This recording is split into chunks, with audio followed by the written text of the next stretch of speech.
Diz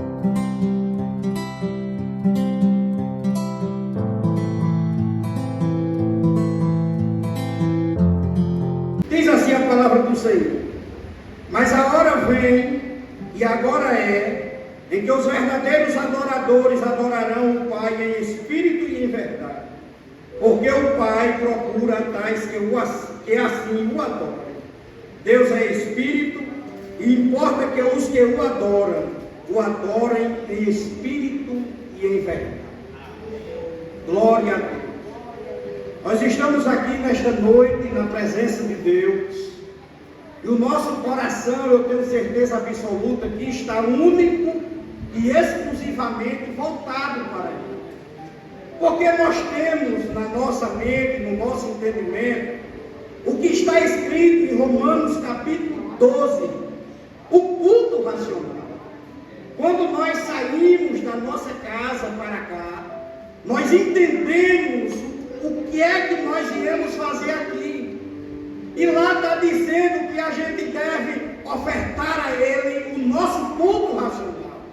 O culto da lógica, o culto do entendimento, o entendimento do que Ele fez por nós. Adorar a Deus nada mais é, irmãos, do que se derramar na sua presença. Adorar a Deus é reconhecer tudo que Ele é, ofertando a Ele tudo que nós somos. Isso é adorar a Deus, é se rasgar de corpo, alma e espírito na presença dEle. Adorar a Deus, irmãos, é talvez o serviço mais sublime da criação, porque é na adoração a Deus que você reconhece a sua fragilidade e a grandeza dEle. A adoração está presente em todo o contexto da história do povo de Deus. Lá no Gênesis já havia quem adorasse a Deus. E é interessante que o processo pelo qual a adoração passou nos colocou num lugar privilegiado. E vocês vão entender por quê. Por exemplo, no Gênesis, bem no comecinho, na dispensação patriarcal, a adoração geralmente era individual. Quando era coletiva, era reunida somente a família daqueles que o adoravam. Jacó adorou individualmente, Abraão adorou individualmente, Abraão adorou coletivamente com a sua família, Jacó adorou coletivamente com a sua família. Um pouquinho mais depois, já no tempo de Moisés, exatamente quando Deus repete e escuta o clamor do seu povo, a adoração passa por outro processo também. Porque Deus está dizendo: olha Moisés, eu quero que você vá diante de Faraó e você traga o meu povo para me adorar, para me servir. E aí começou o povo a adorar a Deus no deserto. Deus promoveu a construção do tabernáculo, inseriu alguns elementos de significado muito representativo, como a arca da aliança, como o santo dos santos, como o lugar santíssimo. E tudo isso envolvia a adoração, com um diferencial: nem todo o povo podia adorar a Deus. Geralmente, quando o povo cometia algum pecado, chegava para o sacerdote, e o sacerdote era quem encaminhava aquela demanda para Deus no lugar santíssimo, e no lugar santíssimo uma vez por ano, e no lugar do Santo dos Santos, geralmente era mais comum essa adoração. Eu disse que a adoração percorreu um processo que nos colocou num lugar de privilegiados. Por quê? Porque nós somos a dispensação da graça. Nós adoramos a Deus no trabalho, nós adoramos a Deus na igreja, nós adoramos a Deus na feira, nós adoramos a Deus dirigindo o carro, nós adoramos a Deus pilotando moto, nós adoramos a Deus estudando, nós adoramos a Deus lavando prato, nós adoramos a Deus varrendo a casa. Nós somos privilegiados, porque o véu do tempo se rasgou e todos, quando quiserem, entram na presença de Deus. Aleluia, glória a Deus. E principalmente quando nós entramos na presença de Deus com o sentimento da lógica, do culto racional. A adoração nos deu esse privilégio de adorar ao Pai em espírito e em verdade, de reconhecer que nós não somos nada e que Ele é tudo, de reconhecer que nós não podemos nada e Ele pode tudo. Você chegou aqui, irmãos, com essa finalidade, com esse objetivo. Você chegou aqui porque você é pequeno. Você chegou aqui porque você não pode. Você chegou aqui porque o teu problema fugiu à capacidade de você resolver. E você está na presença daquele que pode tudo.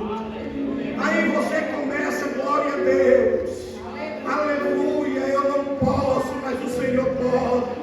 Bendito seja o nome do Cordeiro para sempre. E Ele começa a trabalhar, e Ele começa a alegrar o seu coração. E você começa a ter o seu semblante modificado. Por quê? Porque você, a partir do momento que você adora Ele, você é encontrado por Ele. Você é recebido por Ele. Ele está de braços abertos, esperando o que vai sair daqui da tua alma, do teu entendimento. E quando sai, irmãos, eu não encontrei ninguém na Bíblia Sagrada que quando adorou a Deus, ele não fez alguma coisa. Inclusive a palavra do Senhor, no contexto da mulher cananeia, que nós todos falamos esses dias. A mulher cananeia, ela se aproxima de Deus. Veja como é impactante e como é forte a questão da adoração. A mulher cananeia se aproxima de Jesus. Ela mantém o primeiro diálogo com Jesus, dizendo: olha, me socorra, a minha filha está miseravelmente endemoniada. E a Bíblia é categórica em afirmar que Jesus não lhe respondeu palavras. E aí os discípulos se aproximam de Jesus e dizem: despede-o, ela está gritando. Aí Jesus fala com os discípulos. Mas aí depois você vai observar que ela adorou a Deus. E aí, irmãos, quando adorou a Deus, a conversa foi outra. A canabacaia sobre merraçúria. Quando você adorar a Deus, sabe o que eu entendo? Que muitas vezes a oração por si só não vai comover o coração de Deus. Tem que ter a oração recheada com adoração a Ele, para que Ele possa se comover, se compadecer e ir ao teu auxílio. A oração não foi suficiente. Está lá, no contexto da mulher cananeia, a oração não foi suficiente. Parece até uma palavra dura, estranha, mas de fato não foi suficiente. Porque quando ela orou, irmão, Jesus não respondeu nenhuma palavra. Mas quando ela adorou, aí Jesus disse: não é lícito, minha filha, eu tomar o pão dos filhos e dar para os cachorrinhos. Aí, meu irmão, aí foi que ela adorou. Aí é que ela reconheceu que ela não era nada. Aí é que ela reconheceu que Deus, que Jesus era tudo. Aí ela disse: não, Senhor, já chamou ele de Senhor novamente. Não, Senhor, mas os cachorrinhos também comem das migalhas que caem das mesas do meu Senhor. Aí é assim, é um coração adorador. Vai, que a partir de agora a tua filha está sendo curada, a tua filha está sendo libertada. Se eu fosse você, eu não estou pedindo, mas se eu fosse você, eu já começava a adorar a Ele que tudo pode, a Ele que tudo é, a Ele que tudo faz. Se eu fosse você, eu já começava a reconhecer que você não é nada e Ele é tudo. Quando eu estava olhando acerca da adoração, irmão, eu fui lá nas mansões celestiais, na visão do evangelista João, no capítulo 4 de Apocalipse. Ele vai começar e ele conta lá sobre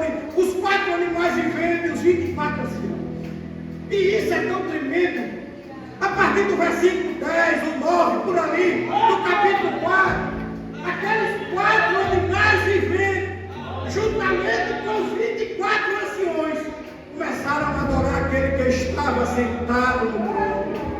E aquele que estava sentado no trono, irmãos, é descrito pelo evangelista João no capítulo 1. Ele vai dizer que aquele que está sentado no trono tem seus olhos como chama de fogo, tem seus pés e seus braços como latão reluzente, no seu peito tem um cinto de ouro, na sua coxa está escrito Rei dos Reis e